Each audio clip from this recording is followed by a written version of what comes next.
Hey, what's up, guys? This is Greg Barron here again. We're going to talk about the credit crisis now coming to the commercial real estate market. Everybody knows that there's been 8 rate adjustments in the last year by the Fed.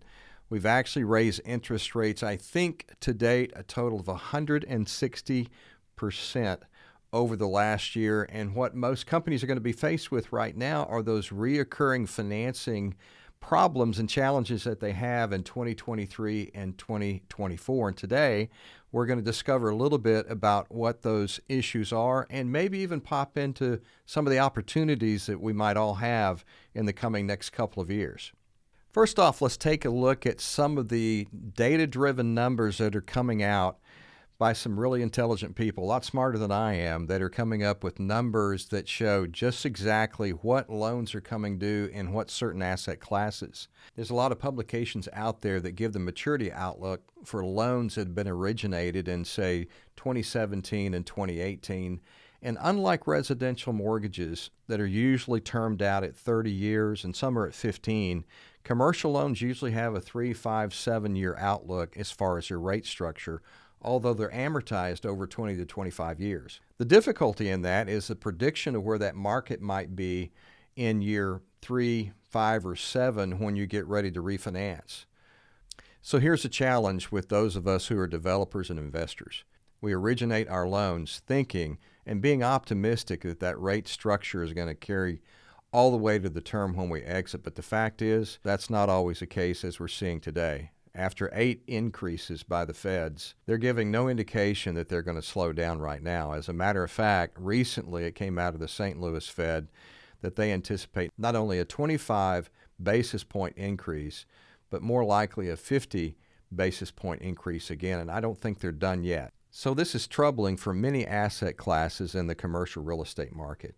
According to CredIQ, who puts out a tremendous amount of information for data-driven decisions, there are many asset classes that are going to be facing some headwinds going into 23 and 24.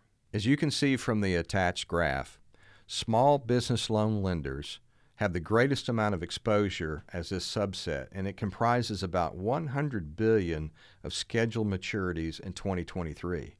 And of these small business loans, approximately 94% of those balances are tied to floating rate loans that have no extension options available and provide no assurance of refinancing. The second biggest asset class next to small business loan lenders is commercial mortgage-backed securities, which represent approximately $29 billion scheduled to reset in 2023. Of this asset class, retail has the highest concentration, making up 42% of the total, followed by office at 22%.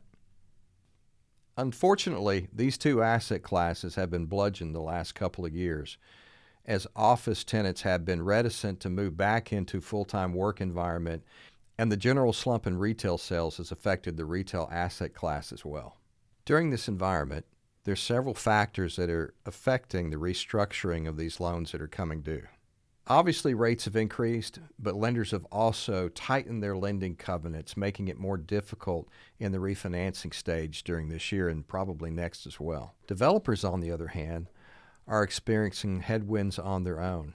In any market, you have to have buyers and sellers, and they work off of what's called cap rates, which basically gives you the valuation of each asset class. These cap rates have steadily increased in most asset classes across the board, making their valuation actually go down, which we'll explain in a later video. But let's hop into some math right quick to show how this valuation, how cap rates, how new lending covenants are affecting this refinance of these asset classes during 23 and 24. Then we're going to pop into some solutions. I hate to always be a Debbie Downer about these things. So let's look at a brief evaluation of what an investor or developer would be faced with when trying to restructure a loan and how lenders' requirements are going to affect those decisions. So let's evaluate what could be going on right now during 2023 with the new valuations and the new rates that are being set by banks and the new covenants that they're requiring. So the original appraisal is $1 million. The bank will loan us 25% of a loan-to-value rate, so that comes up to $250,000 that we would apply towards equity. That would leave us a mortgage of $750,000 based upon the 25% loan-to-value. Now, the rate structure that they're giving us for the first 5 years is 3.2%, and this would have been the rate back in, say, 2018 at a 5-year term at a 20-year amortization. Based upon that, our payments would be roughly $5,027 a month. Now remember that the note comes due in 5 years, and the rate and the terms are reset based upon the new covenants that the bank has. So in year 5, the bank is telling us now the rates are at 7%, 5-year term, and a 20-year amortization. Also, we've paid down to approximately $570,000 is our new loan balance off of the original $750,000. Now, the new requirements, however, as we're finding out, are much more restrictive. So the new loan covenants that the bank is requiring are 50% down, and it would be off of a new appraisal, and that's based upon the new cap rates, which have inched up in most asset classes, especially in lodging, retail, and office. Multifamily, not so much. So for figuring purposes, let's say that this is a retail facility and the new appraisal only comes in at $850,000. That means that the value has actually dropped based upon the new market dynamics, and probably the cap rate has increased over this time. So if the new appraisal is at $850,000, we know that our loan payoff is $570,000. So we have a new embedded equity of roughly $280,000. However, the bank's only going to lend us 50% of the new appraisal. So the bank will lend us 50%.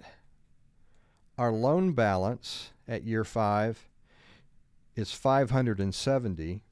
We take the $425,000, which is 50% of the $850,000, which means that the bank is going to require that we come up with an additional $145,000 of additional equity